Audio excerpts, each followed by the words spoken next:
Hola, buenos días.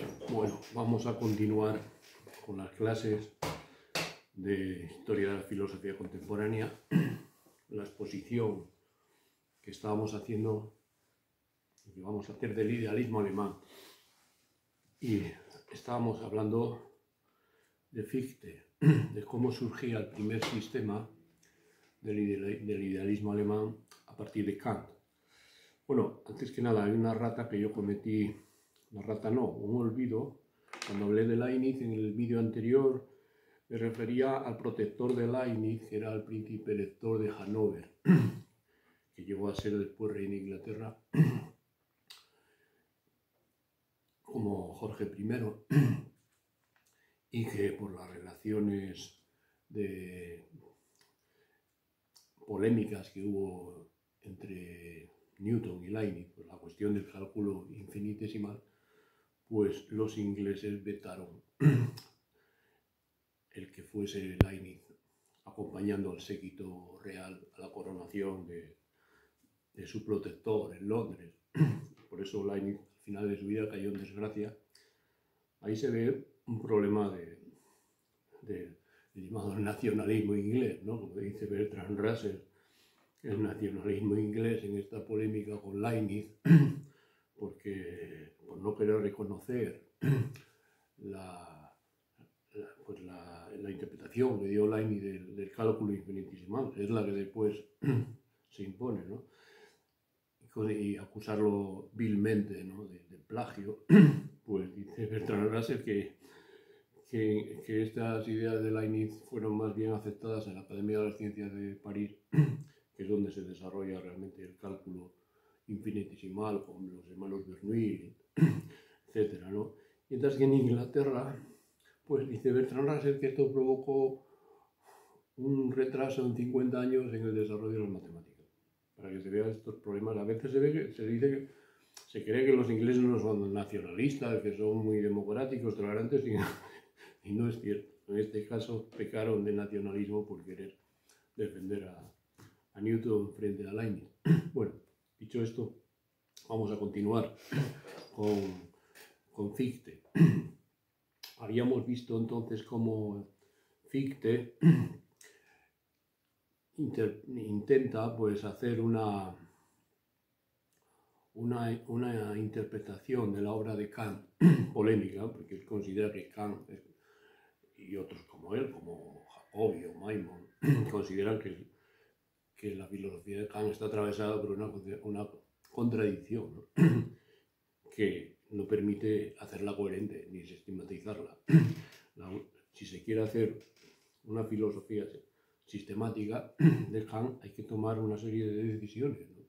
Que la de Fichte fue la más llamativa porque hizo este famoso corte del nudo gordiano, ¿no? De la filosofía kantiana, distinguiendo estas dos ideas principales de Kant, la cosa en sí y el yo trascendental.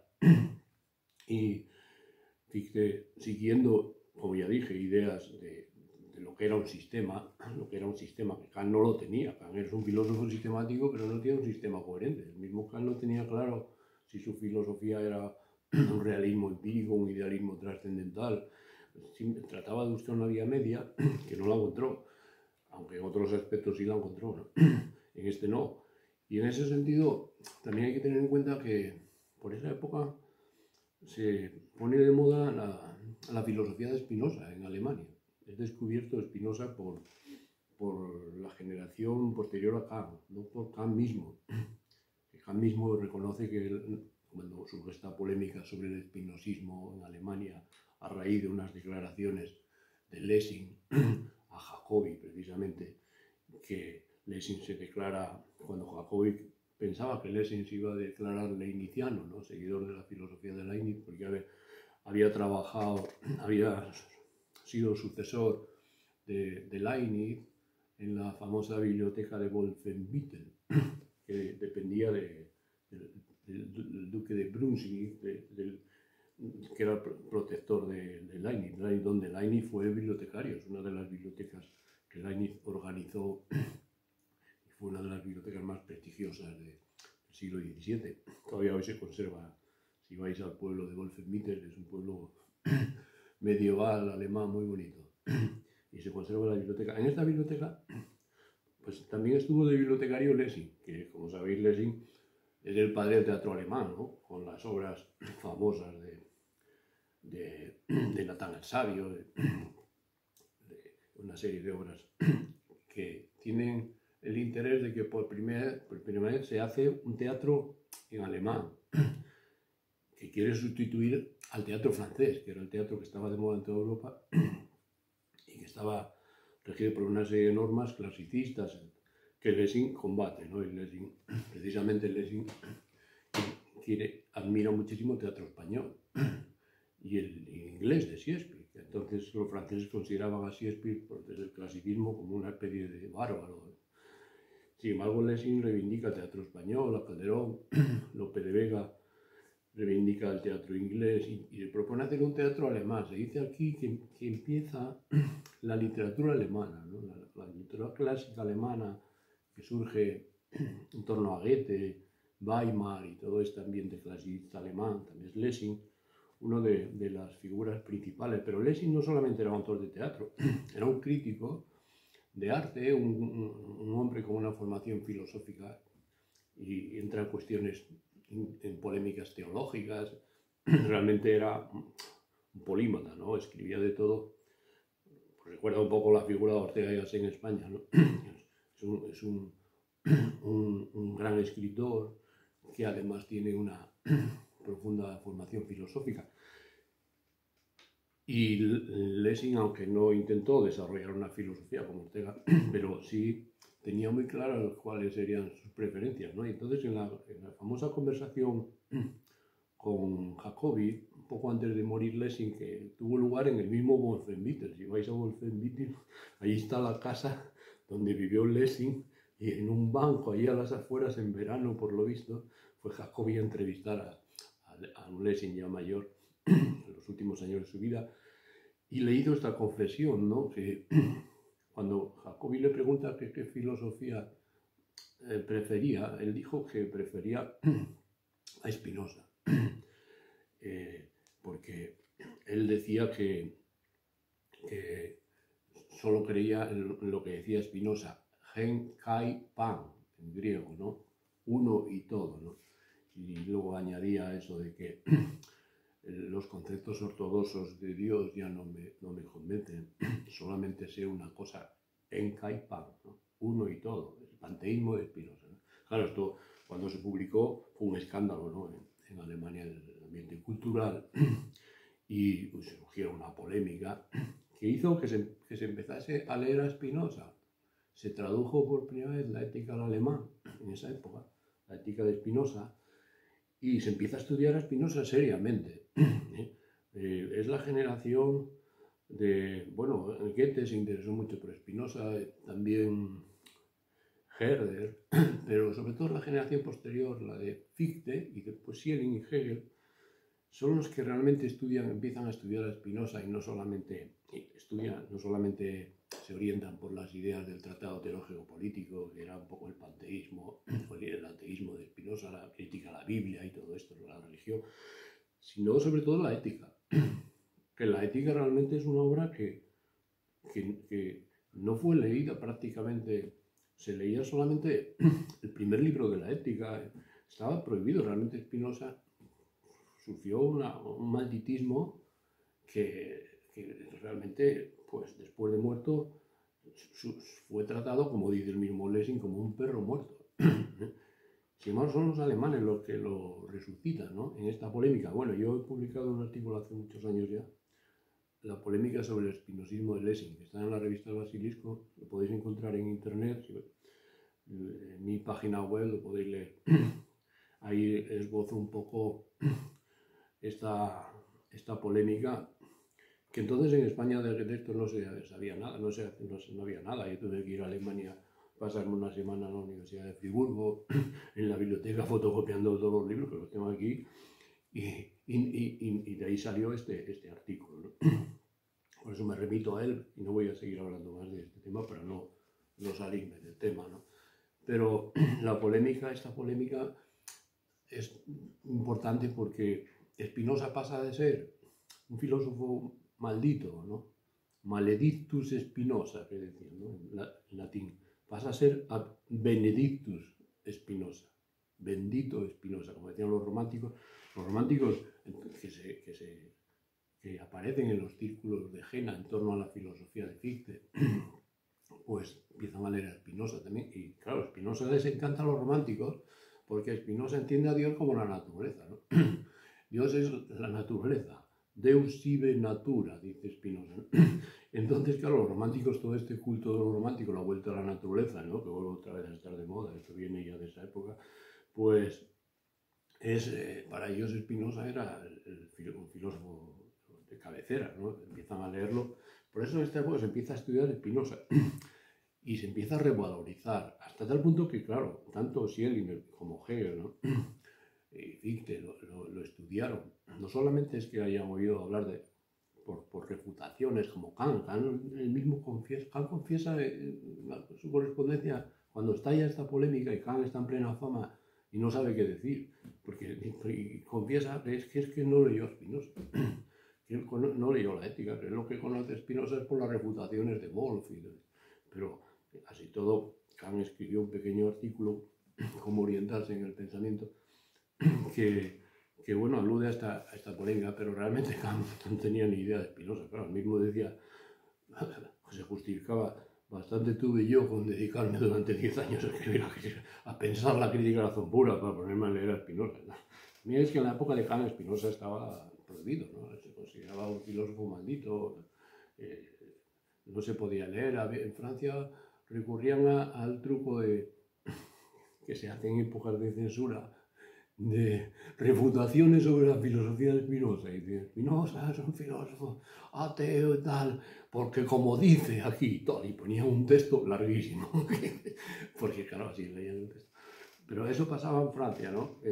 Y, sin embargo, en la época de Fichte, es cuando realmente hay una reforma en Alemania, en Prusia sobre todo, ¿no? Que Federico de Prusia empieza a introducir la tolerancia en las cuestiones ideológicas, religiosas, y en ese sentido hay un ambiente más abierto, y por eso se traduce a Spinoza. Bueno, la importancia que tiene esto la condensa Hegel en una frase que dice Hegel, cuando habla en la historia de la filosofía de Hegel, el capítulo que dedica a Spinoza, dice Hegel que el que no se haya bañado alguna vez en su vida en las cristalinas aguas del sistema de Spinoza no entenderá una palabra de la filosofía moderna. Esto lo dice Hegel. Claro, cuando Hegel se refiere a la filosofía moderna, a la filosofía que están haciendo ellos en esa época, ¿no? El idealismo alemán, más bien. Y en ese sentido, claro, pues realmente Spinoza pasa a ser lo que hoy es considerado uno de los grandes filósofos creadores de un sistema equiparable al de Descartes, al de Leibniz, una de las grandes figuras, ¿no?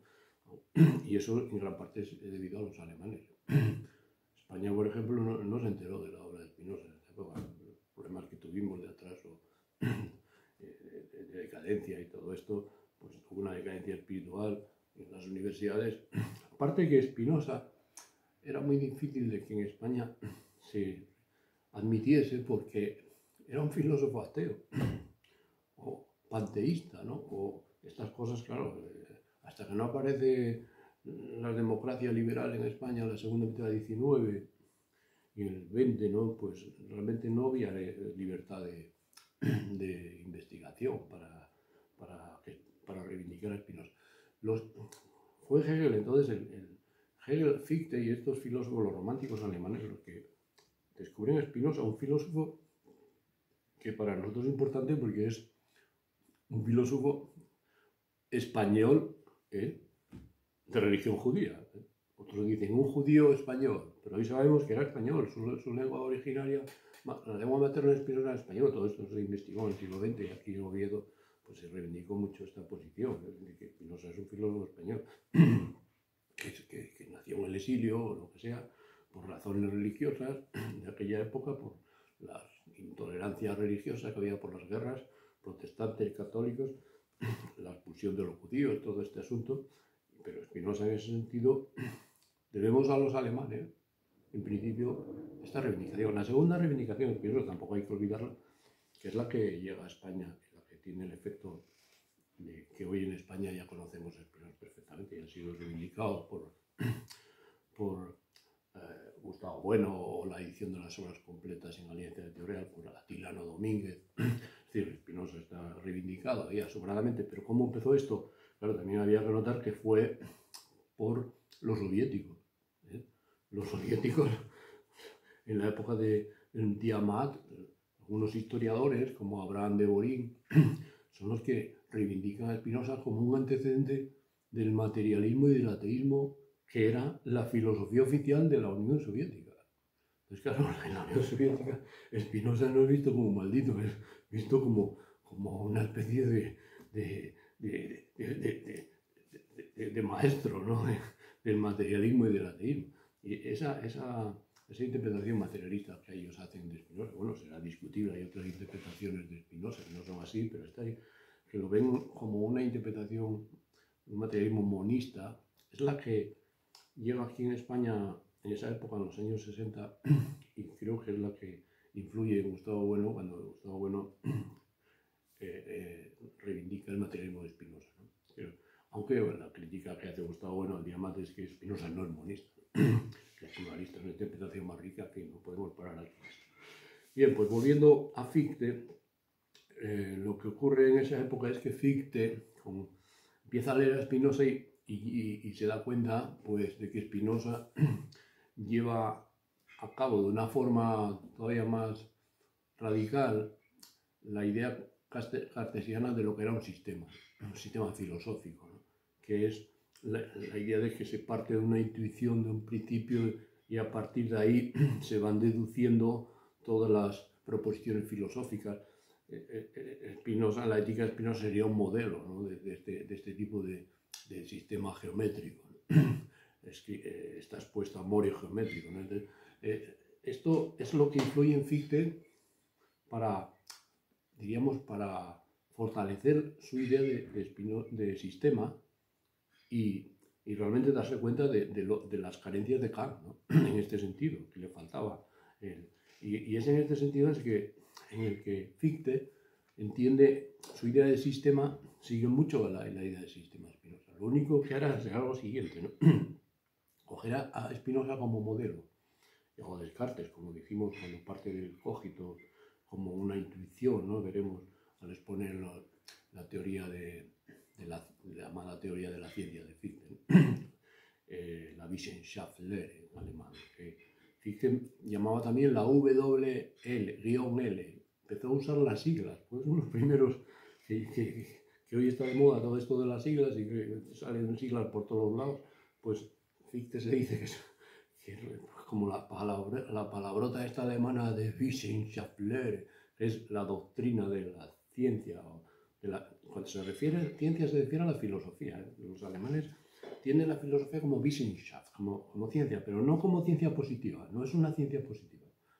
Lo que dicen es que es un saber sistemático, toda ciencia es un sistema de proposiciones, ¿no? La filosofía tiene que desarrollarse como un sistema de proposiciones. Claro, eso no quiere decir que Hegel confunda la filosofía con una ciencia positiva, con la física, no es esto, ¿no? Es la idea de que la filosofía debe ser rigurosa, debe ser Wissenschaft, debe ser desarrollada como un sistema, de modo cerrado, ¿no? Con unas proposiciones, con unos postulados, como hacía Spinoza, ¿no? Realmente el modelo que ellos toman es el de Spinoza, pero vamos a ver también que introducen cambios aquí. Pero en principio esta es la idea de Fichte, y en ese sentido, pues lo único que hace Fichte, se da cuenta de que Spinoza es un modelo de sistema, pero no de filosofía. La filosofía de Spinoza para Fichte es precrítica, es un sistema dogmático, que llama él, ¿no? Frente a la filosofía crítica. ¿Por qué? Porque Spinoza parte en principio de una intuición, de un primer principio, que sería Dios o la naturaleza, en el sentido de la natura se capta, pues, por ese principio, por una especie de intuición, eso que se dice muchas veces, que Spinoza, a diferencia de Descartes, empieza por el cogito, y el cogito es una cosa que se capta por la experiencia interna. Spinoza no, de repente se pone el punto de vista de Dios, ¿no? Como dirá después Malebranche. Y capta la idea de Dios que cree que se puede captar como primer principio, ¿no? Una vez que tenemos ese principio, pues de ahí deduce todo, ¿no? De ahí sale todo. Pues claro, Fichte considera que esta filosofía es dogmática. ¿Por qué? Porque, como Kant dice, pues no podemos tener experiencia de Dios, es un no uno, está más allá de la experiencia humana. Entonces ese sistema, todos los sistemas teológicos son teológicos, metafísicos, incluso en ese sentido la idea de un Dios sustancia que está más allá de poner como eso como principio de la filosofía, una metafísica. Entonces Fichte dice que Spinoza pretende, como toda metafísica prekantiana, explicar el mundo, ¿no? A partir de un principio que está más allá de la experiencia. Claro, Kant había expuesto ya que los límites del conocimiento son los límites de la experiencia. Entonces, Fichte dice, no vamos a partir no se puede partir de Dios o la sustancia. Hay que partir del yo trascendental de Kant, no de la cosa en sí. Él elige esta lección también, no lo dije en el otro día, pero está muy relacionada con una idea que tiene Fichte muy nueva de la filosofía, esa frase que se atribuye de Fichte, ¿no? Que dice que la filosofía de cada uno depende del tipo de hombre que es él, ¿no? La filosofía hay que elegirla, no se puede demostrar, no hay una demostración que el idealismo sea mejor que el materialismo, teórica, dice, desde el punto de vista teórico. Es una cuestión práctica, es una elección práctica. Dice, depende del tipo de persona que seas, elegirás un sistema u otro, dice Fichte, ¿no? También esa otra frase que dice, la filosofía no es como un traje que se pueda quitar y poner, ¿no? A gusto, ¿no? Sino que está muy ligada a la forma de ser, ¿no? De cada uno. Y en ese sentido dice Fichte, si tú eres una persona conservadora, que más bien que te dejas llevar, que te sometes a todo, pues una persona de este tipo elegirá un sistema dogmático, el materialismo o lo que sea, ¿no? Es decir, que no hay libertad, ahí tú te dejas, te sometes. Una persona que crea en la libertad humana, que crea que no tiene por qué someterse, que tiene que ser crítico, elegirá un sistema idealista, dice Fichte. Fichte ponía esto en relación con la Revolución Francesa, ¿no? Que está ya en su época. Dice, la Revolución Francesa, mi filosofía, dice, es la filosofía que corresponde a los revolucionarios, que eligen la libertad frente al orden conservador, que no cambia, el orden del antiguo, ¿no? Del antiguo régimen, que no está basado en la libertad, sino en la obediencia ciega a unos dogmas y tal. Y dice, en la Revolución Francesa aparece la idea de la libertad, ¿no? De que no hay dogmas, que hay que construir el mundo con la libertad, a partir de la libertad, no del sometimiento ciego a los mandatos divinos o lo que sea, ¿no? Y en ese sentido, por eso también, en fin, la filosofía de Fichte en la Universidad de Jena, cuando empezó a exponerla, como entonces estaba candente la Revolución Francesa y en Alemania había un pánico terrible a la extensión de toda Europa, ¿no? En España también, a la extensión de esta revolución, o a Inglaterra, pues en ese sentido Fichte cogió una fama de revolucionario, de jacobino, ¿no? que le perjudicó realmente, porque acabaron, él viene a decir que todas las persecuciones contra él no tenían tanto que ver con la interpretación que él hizo de la filosofía de Kant, que fue muy polémica y al principio no fue aceptada, aunque tuvo un éxito de público impresionante, ¿no?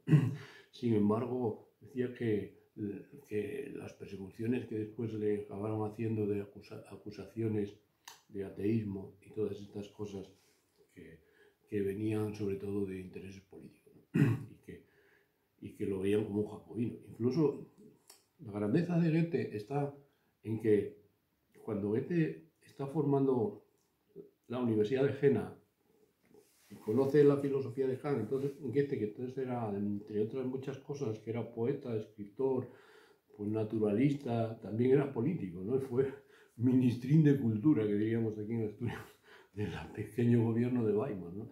Y como ministrín de Cultura le correspondía la administración de la Universidad de Jena, que está cerca de Weimar, está a 30 kilómetros, 40.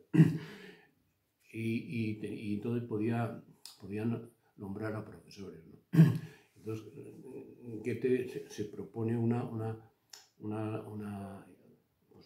labor que fue realmente trascendental en la reforma de las universidades. Como sabéis, que se hace en esa época, la primera universidad moderna que es la de Berlín, que se funda en 1809, ¿no? Y se hizo con los planes de las ideas de Kant.